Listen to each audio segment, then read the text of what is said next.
La ciudad de Corinto era una ciudad griega que estaba ubicada en la provincia romana de Atenas. Y estaba ubicado a 70 kilómetros de Atenas. Perdón, la provincia era Acaya y estaba situada a 70 kilómetros de Atenas. Estaba ubicado en un istmo que se llama el Istmo de Corinto. Ahora, ¿qué es lo que es un istmo? Un istmo es cuando allí en el mar encontramos a veces dos grandes áreas de terreno, de tierra, que se unen por medio de un área delgadita, ¿no? Es algo así como un cuello así entre las dos, ¿no? Es algo así como, tal vez como el área de Panamá, ¿no? Panamá era un área delgadita que unía América Central con América del Sur, ¿no? Entonces allí incluso hicieron un canal porque era un área angosta, ¿no? Por un lado normalmente de un istmo hay un mar y por el otro lado hay otro mar, o sea, tiene mar por las dos orillas. Bueno, este istmo de Corintio estaba por un lado limitado con la península griega, la parte norte de Grecia, y por el otro lado estaba la parte sur de Grecia, que se llamaba también Peloponeso. Y por un lado tenía el Golfo de Corinto y por el otro lado el mar de Creta. Era una ciudad bien importante. Y le voy a decir por qué. Porque como era un istmo, un lugar angostito, cuando alguien venía del norte al sur, todos los que llevaban comercio y cualquier cosa de norte a sur, de sur al norte, tenían que pasar por Corinto o cerquita de la ciudad. Y los barcos normalmente, en vez de darse la vuelta por un mar que eran, dar la vuelta era como 400 kilómetros en un mar bien peligroso. Entonces lo que hacían los capitanes, la mayoría, sacaban los barcos del mar y los ponían en una plataforma así con ruedas y los pasaban para el otro lado, ¿no? Pero esos tenían que pasar entonces por Corinto. Era una ciudad importante, ¿no? Era una ciudad importante y todos pasaban por allí, había mucho comercio, había prosperidad. Y allí en esa ciudad había una iglesia cristiana. Una iglesia que había fundado, creo, el mismo apóstol Pablo, ¿no? Y ahora vamos a ver una carta que el apóstol Pablo les escribe a esta gente. Quiero decir en primer lugar que en estos días estamos celebrando el mundo cristiano la muerte y la resurrección del Señor Jesús. Y hoy leeremos algunos textos de la primera carta de Pablo que él envía a los Corintios que nos hablan de este tema. Abramos nuestra Biblia en 1 Corintios capítulo 15 y vamos a leer los versos del 1 al 8 primero. 1 Corintios, versos 1 al 8. Dice la Escritura: Además, os declaro, hermanos, el evangelio que os he predicado, el cual también recibisteis, en el cual también perseveráis. Alguien decía hace poquito rato la importancia de mantenerse, de perseverar, ¿no? Y esta es una palabra clave también en la carta que el apóstol le escribe a los hermanos de Corinto. Dice: por el cual asimismo, si retenéis la palabra que os he predicado, sois salvos, si no creísteis en vano. Porque primeramente os he enseñado lo que asimismo recibí, que Cristo murió por nosotros, por nuestros pecados, conforme a la Escritura, y que fue sepultado y resucitó al tercer día, conforme a las Escrituras. Una y otra vez resalta lo mismo, conforme a las Escrituras.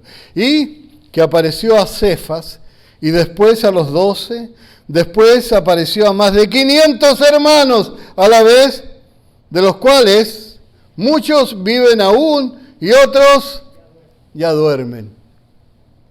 Después apareció a Jacobo, después a todos los apóstoles, y el último de todos, como un abortivo, me apareció a mí. Quiero comenzar diciendo, hermano, que la fe cristiana no es una fe ciega. La fe cristiana no es una fe que se basa en sentimientos, ni es una fe que se basa en emociones. La fe cristiana ni siquiera se basa en milagros. La fe cristiana es una fe basada en evidencias, o sea, no es una fe ciega. En nuestros días la palabra fe es lo que creemos que tal vez a lo mejor puede ser que pueda pasar.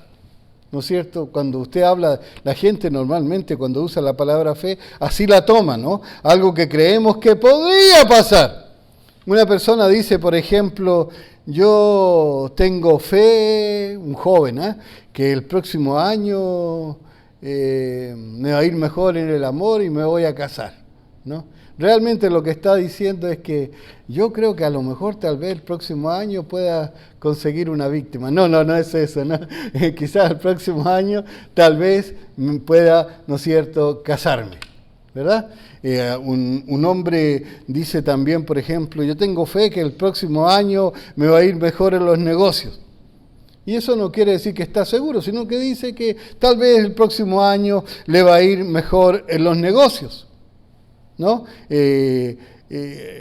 Y la verdad lo que están diciendo, ojalá que el próximo año tenga más suerte, ¿no? Para otros la palabra fe es lo mismo que pensar positivo, y no es lo mismo. Para muchos es lo mismo que hablar positivo, pero no es lo mismo. Y los que piensan así dicen que son las personas muy positivas, que son más positivas al hablar, esas son personas de mucha fe. Y no importa que estas personas vivan como diablos. No puede ser así, ¿no es cierto?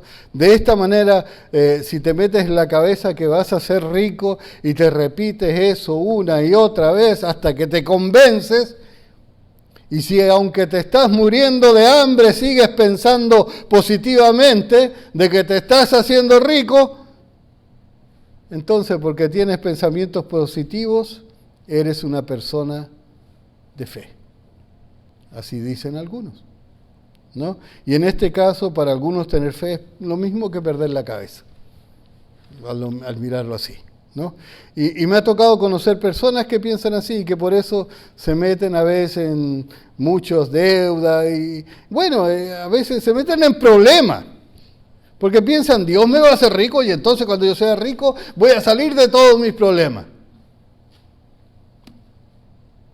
Y ese tipo de pensamientos trae oprobio, trae vergüenza al Evangelio, porque meterse en deudas que no se pueden pagar, a menos que sea una emergencia de vida o muerte, ¿verdad?, no es fe, no es fe, es un poquito deshonesto.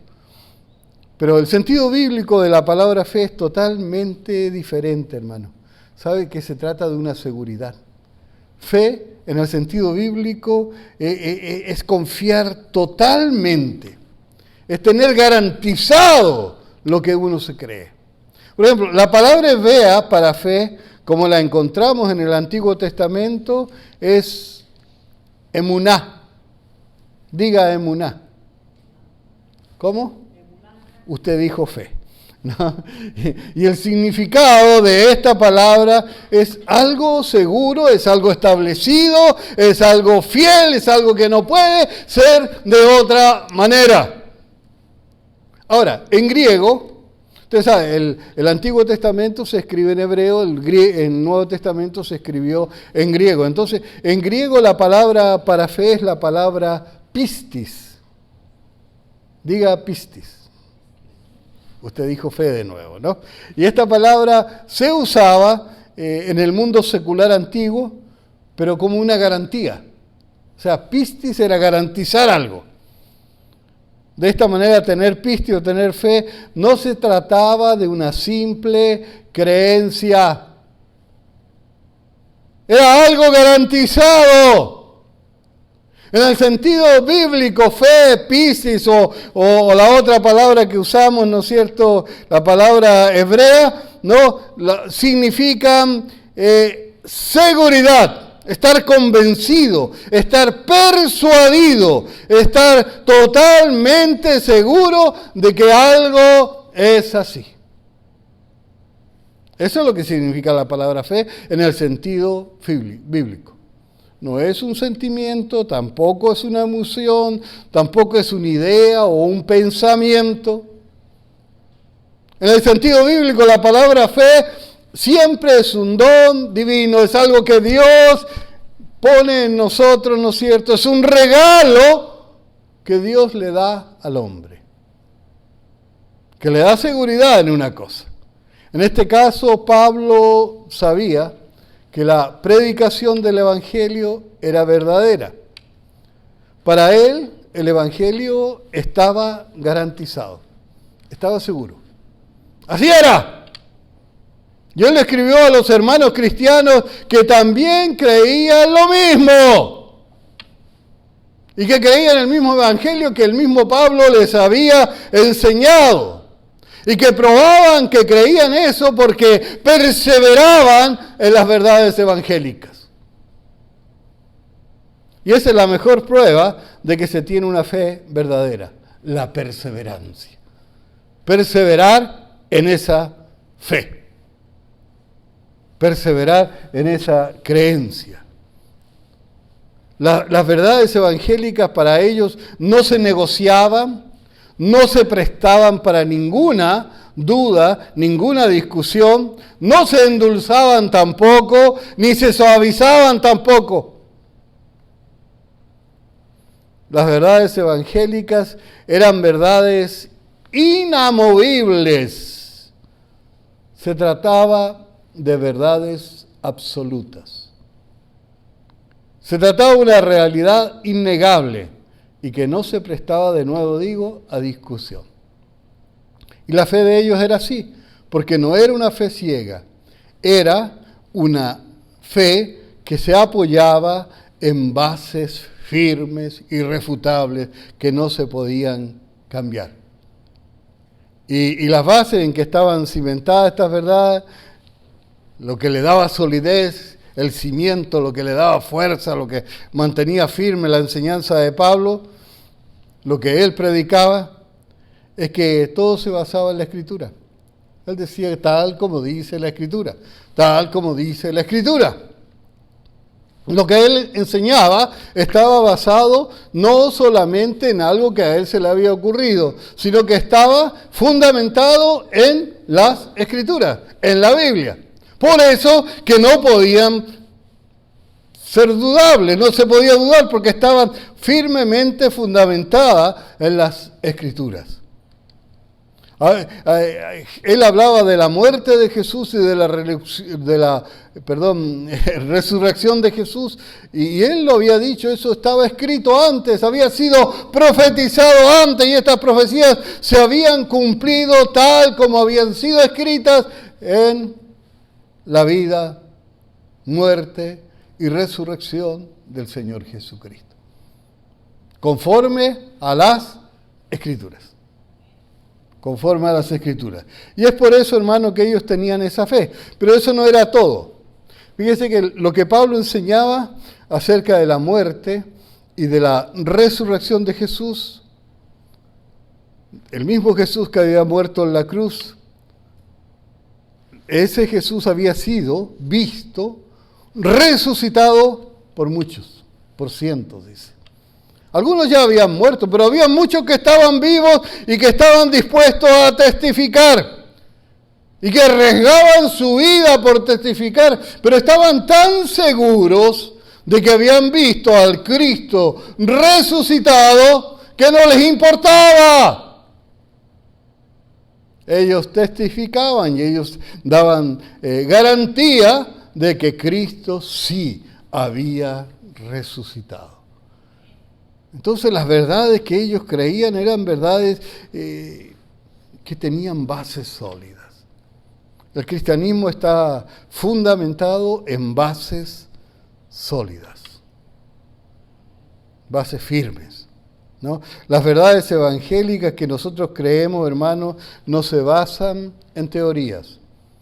Tampoco se basan en bonitas enseñanzas, ni en filosofía, ni en psicología, ni en sentimiento, como dijimos, emociones. Las verdades evangélicas que creemos están basadas en verdades comprobables. comprobable. He conocido más de un caso, una vez vimos una película, de ateos que han querido a veces destruir la religión cristiana y que para eso, fíjese que esto es interesante, he visto más de algún caso, es que lo que han elegido, a veces son gente muy educada y entonces han escogido, ellos dicen, si destruimos la enseñanza esa de la resurrección de Cristo, se acabó todo.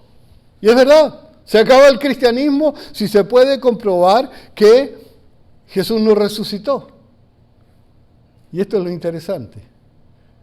Los casos que yo he conocido, al menos los que he conocido, gente atea con el propósito decidido de destruir la iglesia cristiana por medio de destruir estas enseñanzas de Jesús, se convirtieron en cristianos porque las evidencias son demasiado fuertes. Son demasiado firmes y nuestro deber, hermano, es predicar esas verdades a todo el mundo, sin vergüenza, sin miedo. Y al leer este texto nos damos cuenta que las verdades principales del Evangelio de Pablo y de la iglesia cristiana primitiva eran primero que Cristo murió por nuestros pecados. ¿Cuál era una verdad fundamental?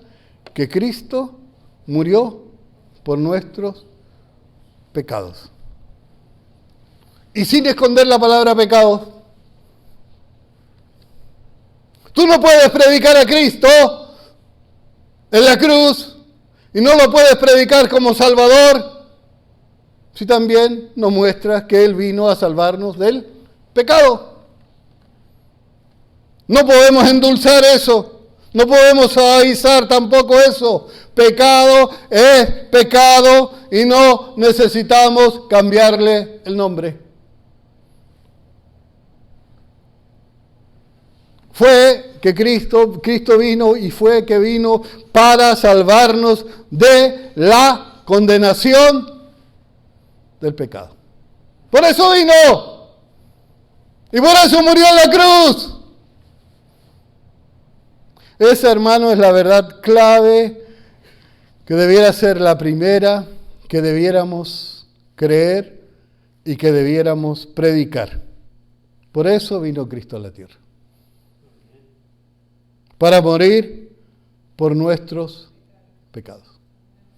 Hermanos, si no predicamos esto, si no creemos esto, si no lo predicamos, entonces no estamos predicando el Evangelio. Si no enseñamos esto, no es el Evangelio lo que predicamos. Y entonces tampoco nosotros somos cristianos. Muchas veces cuando nosotros queremos predicar el Evangelio, y lo que les voy a decir es un error que yo he cometido muchas veces. Cometemos errores y a veces hasta sin querer mentimos. Fíjese, hermano, que a veces nos encontramos con una señora desesperada que tiene problemas de matrimonio y que su esposo la ha abandonado o su esposo anda con otra, y entonces lo primero que le decimos, si vienes al Señor Jesús, entonces tu problema de matrimonio se va a solucionar. Vienen al Señor y todo se va a acabar. Verás como el Señor espanta a esa mala mujer y te trae a tu esposo de vuelta. O si se trata de un enfermo, le decimos, ven a Jesús y con seguridad Él te sanará.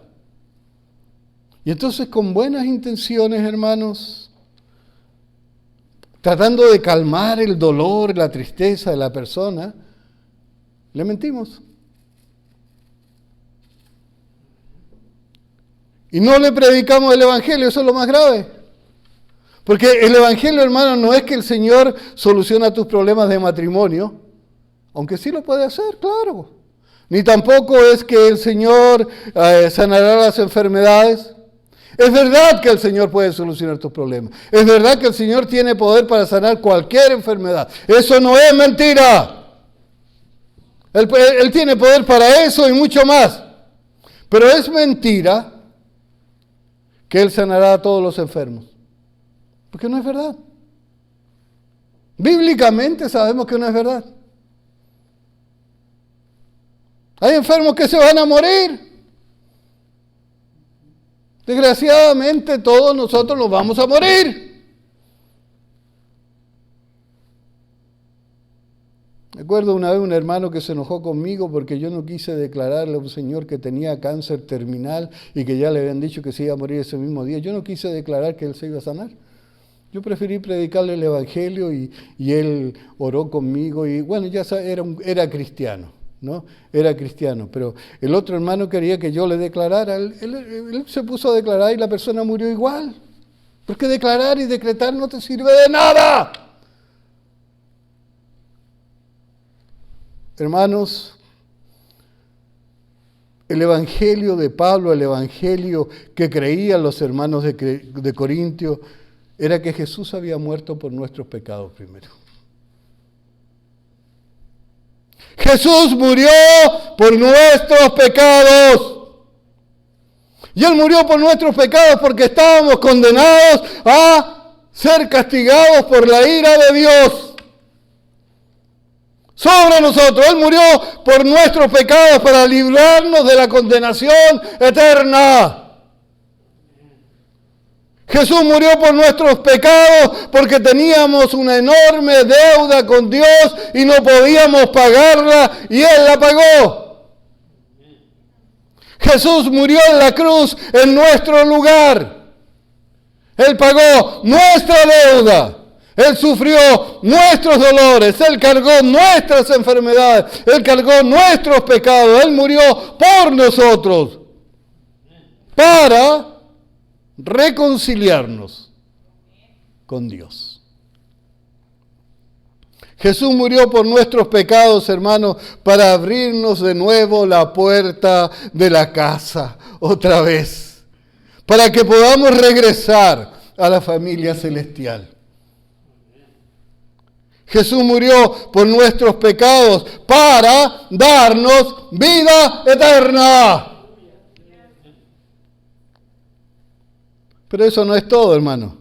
Cuando Pablo dice que Jesús murió por nuestros pecados, Él no termina la historia aquí, sino que Él nos dice que Jesús resucitó. Y yo digo aleluya, gloria a Dios, porque la historia no se termina allí. Jesús resucitó y ahora su tumba está vacía. Y eso nos llena de gozo y de alegría, porque hermanos, esa es la garantía que nuestras tumbas quedarán también vacías. La tumba de Jesús está vacía y eso significa que millones de tumbas alrededor del mundo quedarán vacías. Jesús resucitó y esa es la garantía de que volveremos a ver a nuestros seres queridos que durmieron en el Señor.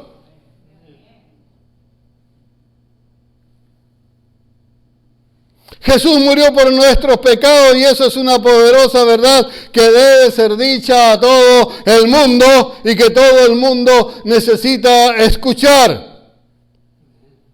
Pero todo el mundo también necesita escuchar que ahora la tumba está vacía. La preciosa verdad de que Jesús resucitó es una verdad, hermanos, que debe ser escuchada por todo el mundo. Jesús resucitó y esta es la garantía de que nosotros también, ¿qué dije? Resucitaremos. Cuán importantes son estas verdades, hermanos. Cuán importante es creer esto, enseñar esto, comprender esto. Me decía una hermanita hace poco que ella pide al Señor sabiduría porque quiere conocer más. Amén. Vamos a pasar años conociendo más, creciendo en el conocimiento del Señor. Pero hay una verdad que tiene que conocer desde el principio. Jesús murió por nuestros pecados. Si crees en Él, recibes vida eterna. Y Jesús resucitó también de la tumba. Y eso te garantiza que tú puedes tener vida eterna. Amén. Esa es la verdad principal del Evangelio. Pablo, en el mismo capítulo, un poco más adelante, nos dice algunas cosas que también necesitamos escuchar. Primera de Corintios 15, versos 12 al 17. Primera de Corintios 15, 12 al 17. Dice el apóstol: pero si se predica de Cristo, que resucitó de los muertos, ¿cómo dicen algunos entre vosotros que no hay resurrección de muertos? Porque si no hay resurrección de muertos, tampoco Cristo resucitó.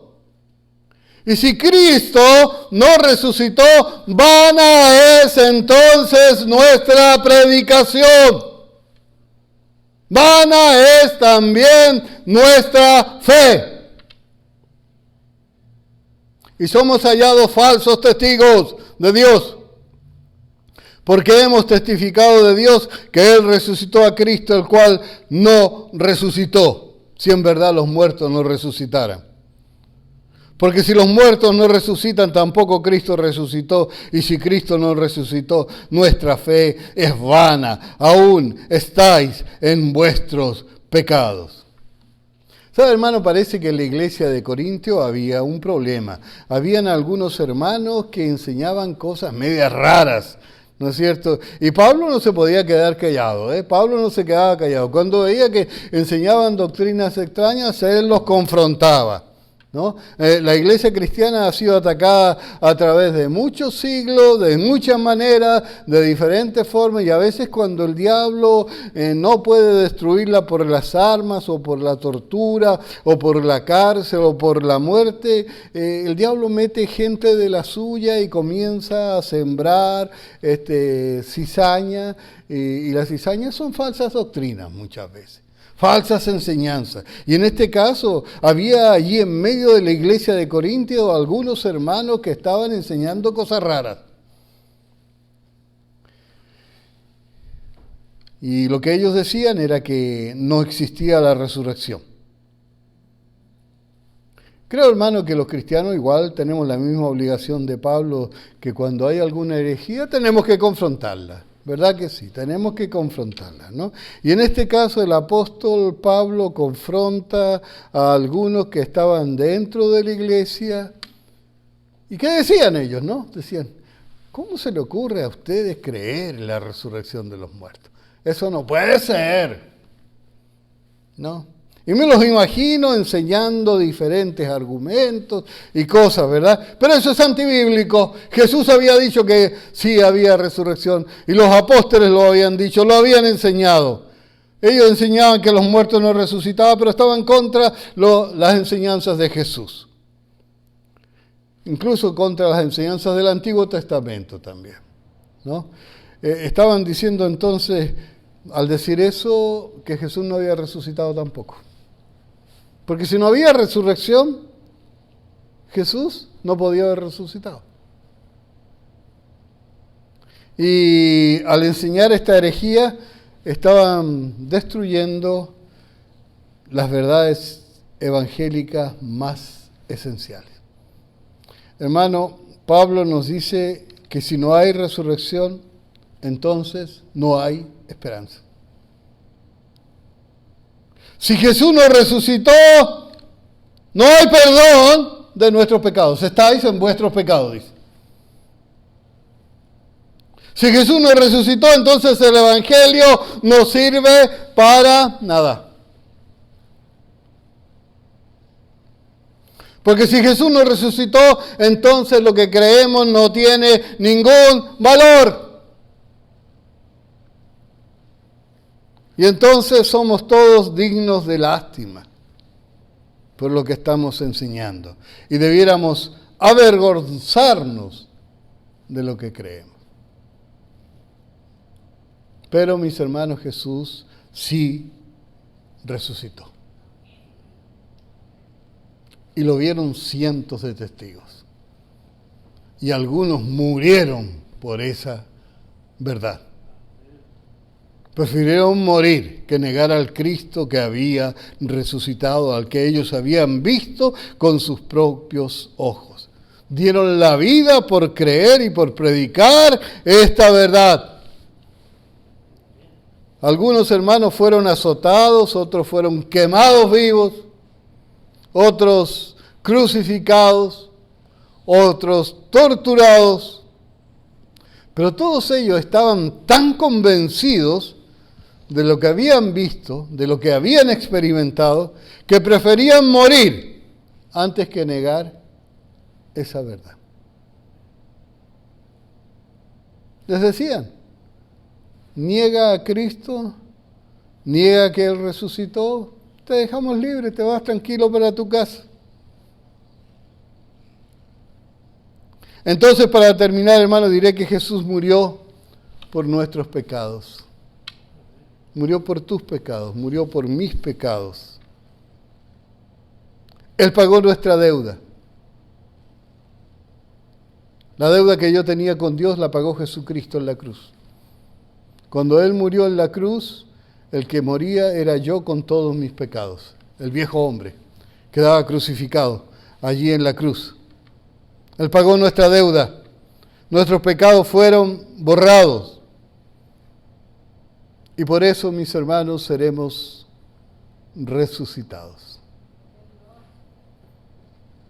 Y ahora ya tenemos vida eterna. Y eso lo creemos porque eso está garantizado. Y está garantizado porque Jesús resucitó. Él vive y aún en estos días nosotros podemos experimentar a Jesús cada día que vivimos en nuestra comunión con Él. Aquel que dedica tiempo a pasarlo con el Señor, aquel que dedica tiempo a buscar al Señor, aquel que dedica tiempo a encontrarse con su Dios todos los días por la oración, por la lectura de la palabra, él también va a experimentar al Jesús resucitado. Y les voy a decir algo también, hermanos. Jesús resucitó. Y en este momento Jesús es nuestro abogado. Debemos agradecerle al Señor porque Él tuvo misericordia de nosotros y vino a morir por nosotros y entregó su vida para que usted y yo pudiéramos estar con Él por la eternidad. ¿No les parece maravilloso? Podemos decir que somos benditos, privilegiados. En este momento estamos pasando quizás por problemas, por dificultades. El mundo en este momento está asustado.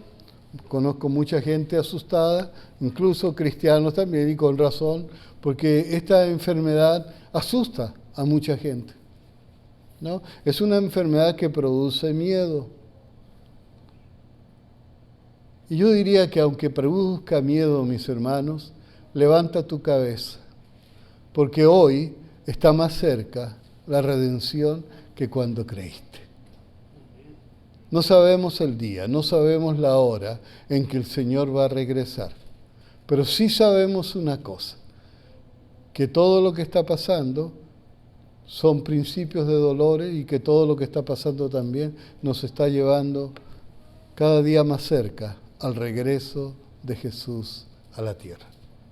Así que sea que vivamos o morimos, para mí el morir es Cristo y el vivir, ¿no es cierto?, también es Cristo, ¿no? Bueno, Pablo decía mejor en una forma más clara todavía, para mí el vivir es Cristo y el morir es ganancia, para estar con el Señor de una vez para siempre cuando se acabe todo el dolor y la miseria de este mundo, ¿no?